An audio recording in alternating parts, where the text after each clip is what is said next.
Patuloy sa tahimik na pag-iyak si Lori. Walang tigil ang pagdaloy ng mga luha niya, habang nasa loob sila ng kanyang anak sa taxi. "Mommy please, tama na po.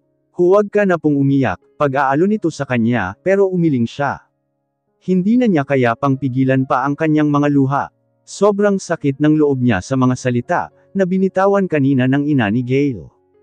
Tinawag na nga siyang malandi. Sinabihan pa siyang makati. Nakababae raw niyang tao, may anak pero siya pa raw ang may lakas ng loob na kumalantari sa anak nito. Ang mga katulad daw niya ang salot sa lipunan. Pinahamak pa raw niya ang buhay ni Gail. Hindi man lang siya nakapagsalita, o naipagtanggol ang kanyang sarili, dahil kulang na lang ay sipin siya ng ginang palabas sa kwarto ng binata. Sinubukan din ito ni Kaiser na pakalmayan, pero sampal din ang inabot nito. Napigilan pa niya ang emosyon kanina, pero ngayon ay hindi na niya kaya pang bumuhos ang mga ito. Nagkakamali ito. Aminado siyang pinahamak nga niya ang buhay ng anak nito, pero hindi naman niya nilalandi si Gail. "Mommy, stop crying na po." Mahigpit na niyakap ni Lori ang kanyang anak. Hindi pwedeng lumabas ang totoong pagkatao ni Connor. Hindi niya hahayaan na pati ang anak niya ay saktan ng mga ito. Hindi siya papayag. Kinagat ni Kaiser ang kanyang labi, habang hinahaplos ang pisngi na sinampal ng mama ni Gail. Malakas nitong ibinalibag ang pintuan, pagkatapos maitulak ang dalaga palabas ng silid. She felt bad for Lori. Maging siya ay hindi niya nagustuhan ang mga sinabi ng auntie niya dito, dahil hindi naman totoo ang mga iginaratang nito. Kung ganung babae nga si Lori ay noon pa sana nito sinabi ang katotohanan kay Gail. Pero hindi. Ito pa mismo ang may ayaw sa ideya na iyon. Sinusubukan naman ng dalawa na iwasan ang isa't isa, pero mukhang ang tadhana ang gumagawa ng paraan, upang maglapit ang mga ito. At ang pagkakaalog ng ulo ng pinsan niya ngayon, ay isang masamang balita. Hindi niya alam ang mangyayari kapag nagising na ito. "I am so disappointed in you, Kaiser. Bakit mo hinahayaan ang babaeng iyon na mapalapit sa pinsan mo? And goodness. Muntik nang mapahamak ang buhay niyo dahil sa ano? Dahil sa pagliligtas sa anak niya. Hindi niyo naman kano-ano ang mga taong iyon. Nasa hospital na nga si Papa, tapos ganito pa ang nangyari kay Gail. Pagpahingain niyo naman ako, parang awa niyo na." "Sorry auntie pero hindi po ganung klase ng babae si Lori. Kaibigan namin siya, at hindi naman siguro masama na tulungan namin siya. Gusto pa sana niyang idagdag na apo nito ang kanilang iniligtas, pero nagpigil siya. Naiintindihan naman niya ang sitwasyon ng auntie niya, ngunit hindi naman ata tama na ibunton nito ang lahat ng sama ng loob sa iba. At ipinagtatanggol mo pa siya. Sabihin mo nga Kaiser, masama ba na protektahan ko ang anak ko? Ang relasyon niya kay Shannon, at sa pamilyang bubuuan nila. I just don't want my son to end up like his father. Am I the bad guy now for wishing something like that?" Nag-iwas siya ng tingin sa auntie niya. Gusto pa sana niyang sumagot, na mali pa rin ang sinabi nito kay Lori, pero alam niyang wala nang silbi iyon. Kapag lumalim ang usapan nila tungkol dito, ay mahahalukay na naman ang nakaraan, at lahat ng mga sakit na dinanas nito. He witnessed all her pains. Ayaw niyang umiyak ulit ito sa harap niya, kaya pinili na lang niya na itikom ang kanyang bibig. Bumukas ulit ang pintuan na humahanggos na pumasok si Shannon. "What happened to Gail? Oh my gosh! Kamusta ang lagay niya? Okay na ba siya?" Tumikim si Kaiser at nagpaalam na magpapahangin muna saglit. Bago niya isara ang pintuan, ay sinulyapan niya muna ang auntie niya, na kausap na ngayon si Shannon. Kilala niya ito. Hindi ito magsasalita ng kung ano na pwedeng ikakasira sa relasyon ng dalawa. Bruha pala ang nanay ni Gail Sinampal ka niya. Sana ay sinampal mo rin. Nako Lori, kung ako ang nasa sitwasyon mo, ay hindi ko hahayaan na api-apihin lang nila ako. Kulang na lang ay umusok ang ilong ni Juliet, nang may kwento niya dito ang nangyari kanina sa hospital. Natutulog na ang anak niya, habang si Danica naman ay nanatili pa rin sa hospital, at bukas pa makakalabas. Naabutan niya ang kaibigan dito sa bahay at naghihintay. Nabalitaan daw nito ang nangyari sa boss nito. Pinunasan ni Lori ang luha sa kanyang mga mata. "Hindi naman ako ganun Ina pa rin naman siya ni Gail. Naiintindihan ko naman kung bakit niya nasabi ang mga iyon. Hindi naman niya ako kilala, kaya normal lang naman siguro na ganun nga ang isipin niya. Eh bakit ka umiiyak kung naiintindihan mo nga? Nasaktan ka dahil hindi iyon totoo. At porket hindi ka niya kilala, ay hindi pa rin tama na magsalita siya ng mga ganon. Hindi normal iyon. Hindi ba alam ng babaeng iyon na hindi mo dapat husgahan ang taong hindi mo kilala? Politalk pa rin ni Juliet. Hindi na lang siya umimik. Kahit papaano ay naiintindihan niya, kung bakit ganon ang reaksyon ng ina ni Gale. Hindi naman kasi magandang tingnan na naglalapit pa siya sa binata. May nobya ito at ikakasal na sa darating na buwan. Ano na lang ang iisipin ni Miss Shannon sa kanya? So anong plano mo ngayon? Tumingin si Lori sa taas, kung nasaan ang kwarto ng anak. Mas makakabuti siguro na umalis ulit kami, malungkot niyang sinabi. Ano? Napatayo pa si Juliet. Aalis ulit kayo. Saan naman kayo pupunta? Kasi simula nyo lang ng bagong buhay dito Lori naman. Naiintindihan ko ang pag-alis mo noon, pero hindi na ngayon. Hindi ang pagtakas ang laging solusyon sa mga problema. Pero ano ang gagawin ko? Lumiit na ang mundo naming lahat. Kilala na ako ng mama ni Gale. Hindi magtatagal ay baka lumabas na rin ang katotohanan. Ayaw ko ng gulo Joel. Kung alam ko lang na ganito pala ang manjiayan sa paglipat namin, ay sa ibang lugar na lang kami pumunta ng anak ko. Hayaan mong matuklasan nila ang totoo, nang malaman ng buong mundo kung sino ang may kasalanan ng lahat. Sinundan-sundan ka ng Gale na iyon noon, na parang baliw at pinagsamantalahan. Pero paano kung kunin nila ang anak ko? E di i-demanda mo si Gale, tutal ay siya naman ang punot dulo ng gulo na ito. May laban ka sa korte, Lori. Sabihin mo lang sa kanila ang mga nangyari noon. Pagaksyang tumawa sa sinabi ng kaibigan. Sa tingin mo ba ay may maniniwala sa akin? Matagal na iyon na nangyari. Paniguradong questionin nila ako kung bakit ngayon lang ako magrereklamo. Wala rin akong ebidensya. Ebidensya? Nandyan si Connor. Tingnan mo at magkamukha sila ng tatay niyang may amnesia. Hindi yun sapat Jul. Madami silang pera, at pwede nilang baluktutin ang lahat ng diretsyong daan. Baka ako pa ang lumabas na masama, at mapunta pa si Connor sa kanila. Kunin na nila ang lahat, huwag lang ang anak ko. Puny MS talaga. Pabagsak na umupo si Juliet sa sofa. Pareho silang walang imek ng ilang minuto. Ang tanging huni lang ng palabas sa TV ang naririnig nila. Aalis talaga kayo. Anito maya-maya. Marahan siyang tumayo. Ayaw niya sanang umalis, pero simula nang dumating siya sa lugar na ito, ay madami nang nagulo. At upang bumalik sa ayos ang lahat, ay kailangan na nilang lisanin ng anak ang lugar na ito. Pupunta na lang ulit sila sa malayo. Sa lugar kung saan walang makakakilala sa kanila. Kaiser, Yoho, sigaw ni Ren sa labas ng gate, habang pinagdidiinan pa ang doorbell. Naaasar naman na lumabas ng bahay si Kaiser, upang pagbuksan ito. Kaiser, pwede bang itikom mo yung bibig mo? Nambubulabog ka ng kapitbahay ko. Sita niya dito. Binuksan niya ang gate at babatukan sana ang saltik na kaibigan, pero mabilis itong nakaiwas. Ano ba ang kailangan mo? May ibibigay lang. Bakit hindi mo nalang iyan ipagpabukas? Gabing-gabi na, reklamo niya. Patulog na kasi siya ng manggulo ito. It's the result of the investigation that I got from Cohen, and the one that I solved regarding the incident this morning. Ano? Ipagpapabukas mo pa ba? Sige. Ikaw ang bahala. Good night. Hinhila ni Kaiser ang likod ng damit ni Ren, at nanggigigil na sinakal. Natatawa naman ang huli. Sabihin mo kasi agad. Tara, doon tayo sa loob ng mansyon ko. Pumunta ang dalawa sa sala. Hindi na nga nagpaligoy-ligoy si Ren, at ibinigay kay Kaiser ang hawak na papel. Binasa niya ang nakalagay doon habang pinapakinggan ang sinasabi ni Ren. Your theory was right. Ang pakay talaga ng mga namaril noon sa paaralan ay si Connor. Gusto nila itong kunin. Hindi nga lang nagtagumpay ang mga ito, dahil magaling palang magtago ang anak ni Lori. At doon naman sa restaurant. Brenda Chua at Alan Chua. May mga magulang pa si Lori. Meron. Hindi ko ba nasabi sa'yo? Hindi. At yun nga, nagpatuloy si Ren sa paglalahad ng impormasyon. Kasali pala sa sindikato ang mga magulang niya. Walang lumabas na ganung impormasyon ang kinuha na private investigator ni Gale noon. Pero iba itong mga nakalap ng mga Del Valle. Mukhang may pumoprotekta sa identity ng mga ito, na ang normal na private investigator ay hindi ito kayang alamin. Sindikato. Paano napunta ang mga magulang ni Lori doon? Just read all the information.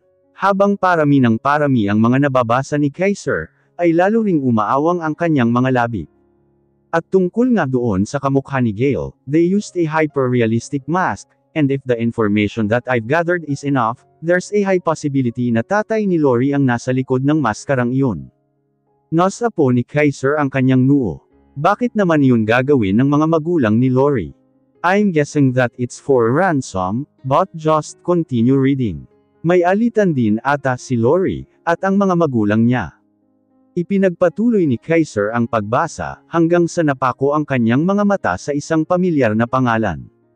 Kumunot ang noo niya. Leopoldo Lim. Yeah, he was supposed to marry Lori before, pero yun nga at naglayas siya. Isa rin siya sa hinihinala na nagpatapos kay Lolo Fidel, pero katakataka na hanggang ngayon, ay hindi pa rin matukoy kung nasaan ito. Magkalaban sa negosyo si Mr. Lim at ang Lolo Fidel nila. At dahil magaling si Gramps ay nakuha nito ang ilan sa mga negosyo ng mga Lim, at ang iba ay napatumba. Doon na nagsimula na makatanggap ng death threats ang lolo nila, hanggang sa na-assassinate na nga ito sa mismong opisina nito. Sumakit bigla ang ulo niya sa mga nalaman. Hindi pa rin nalalagot ang may sala, at hindi mahanap si Mr. Lim.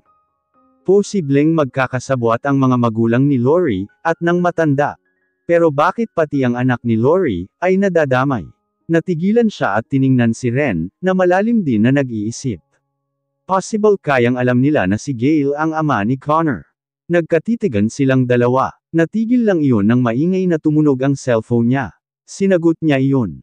Oh, Auntie, bakit kayo napatawag? Si Gale nawawala siya. Nagkamalay na siya kanina. Lumabas lang ako upang magtawag ng doktor, pero pagbalik namin ay hindi na namin siya naabutan dito sa kwarto niya. Napahilamo si Kaiser sa kanyang mukha. Saan ba nagpunta ang unggoy na iyon? Malalim na ang gabi, pero hindi pa rin makatulog si Lori. Ang daming bumabagabag sa isip niya, kaya heto at dilat na dilat pa rin ang kanyang mga mata. Nagpasya na lang siyang bumangon at silipin ang anak sa kabilang silid. Napangiti siya nang makita na mahimbing ang tulog nito. Bumalik ulit siya sa kanyang kwarto, at nagpas siyang mag-empake na ng ilan sa kanilang mga gamit. Sa makalawa ang plano niyang pag-alis nila ng anak. Akala niya ay makakapagsimula sila ng bagong buhay dito. Nanghihinayang siya. Madami na siyang nakilalang mga kaibigan dito. Maganda rin ang trabaho niya, pero kung mapapahamak lang sila dito, ay huwag na lalo na at sumali pa sa gulo ang mga magulang niya. Kinuha niya ang malalaking malita, at nagsimula ng ilagay ang ilan niyang mga damit doon. Nasa kalagitnaan si Lori sa ginagawa, nang biglang tumunog ang doorbell nila. Tumigil siya at kumunot ang kanyang noo. Malalim na ang gabi ah. Sino naman kaya ito? Baka si Juliet ulit. Ang kaibigan lang naman ang naiisip niyang pwedeng pumunta dito sa ganitong oras. Patuloy pa rin sa ginagawang pag-doorbell si Juliet. Malilintikan talaga ito sa kanya. Nasa sala na siya nang ang pintuan naman ang sumunod nitong pinagdiskitahan na bayuhin ng malalakas. Nang gigigil niyang binuksan ang pintuan, kainis ka talaga Juliet. Namilog ang mga mata niya, at biglang napaatras nang makita kung sino ang nasa harapan niya. Gale, bulalas niya, bakit nandito ang lalaking ito? Nasa hospital ito kani-kanina lang ah. Madilim ang mukha ng binata, na para bang mananakit ng tao. Suot pa nito ang hospital gown pero may jeans na.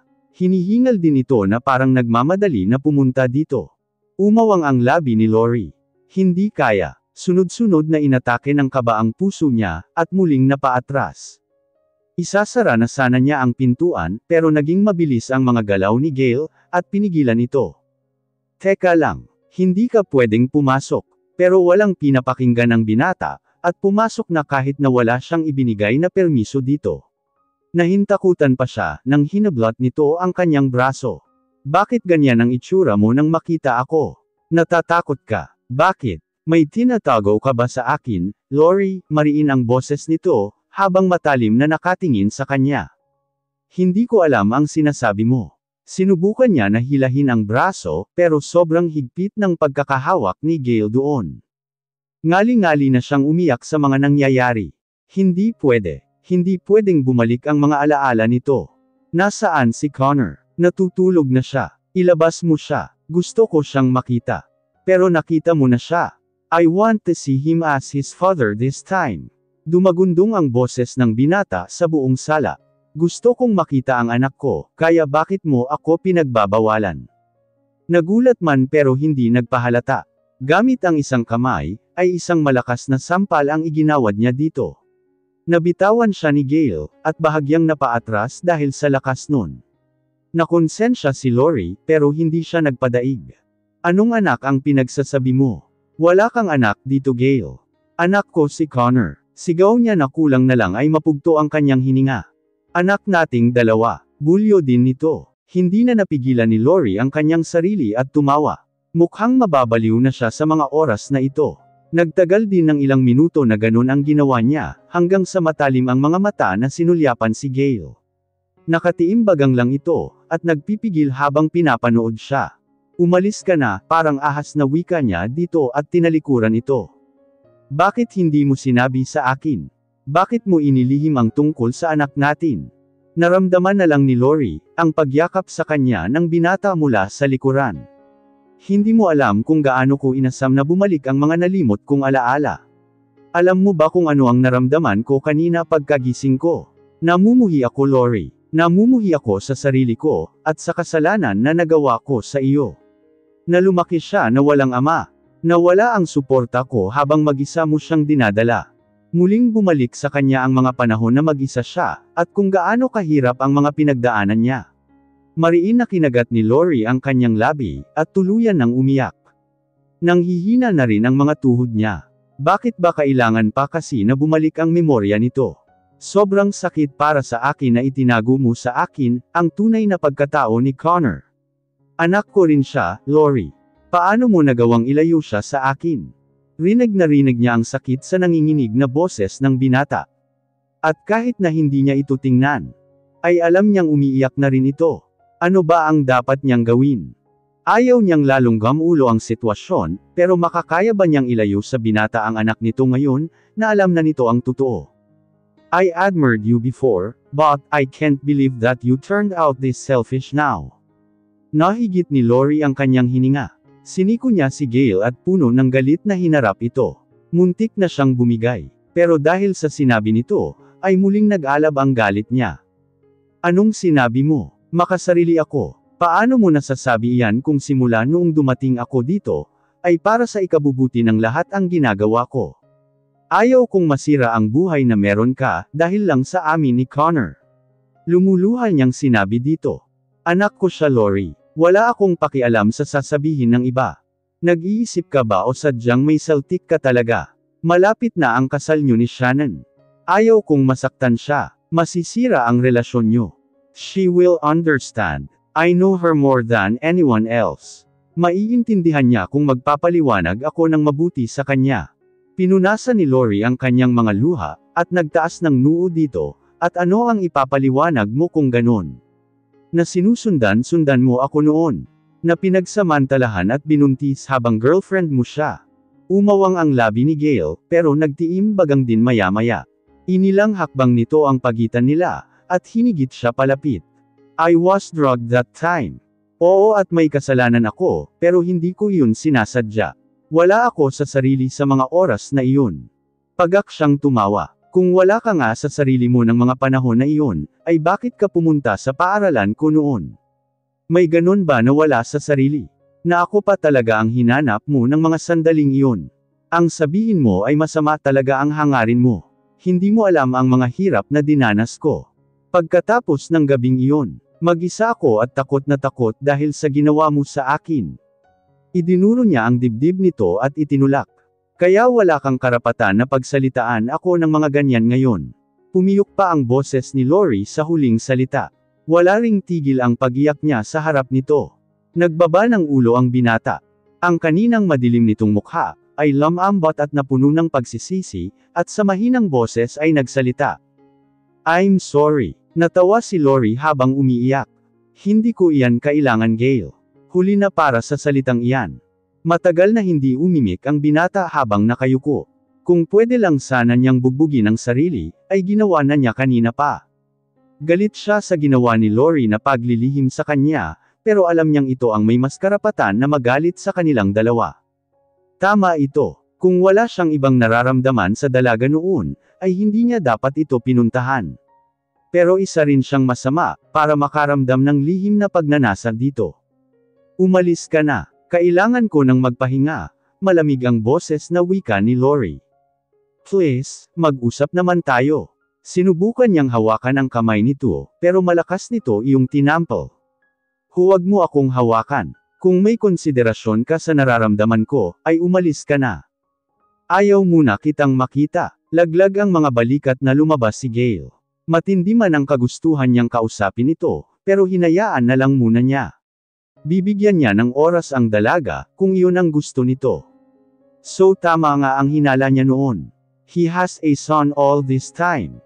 Kaya pala ganun ang pakiramdam niya sa bata, ay dahil anak niya ito. Sumikip ang dibdib niya. May anak siya kay Lori. Nagbunga ang ginawa niyang kawalang hiyaan noon. Kumuyam ang mga kamao niya, at sinuntok ang katawan ng puno na nasa malapit. Tarantado ka kasing lalaki ka. Hindi niya tinigilan ang puno, hanggang sa dumugo ang mga kamao niya. Bakit ba kasi naaksidente siya ng gabing iyon? Hindi naman niya ginusto na magka-amnesia siya. Biglang lumitaw ang imahe ng pinsan niya sa kanyang isipan. Naglagutok ang mga ngipin niya sa matinding galit. Pumasok siya sa kanyang sasakyan, at pinaharurot iyon paalis. Makakabasag talaga siya ng mukha ngayong gabi.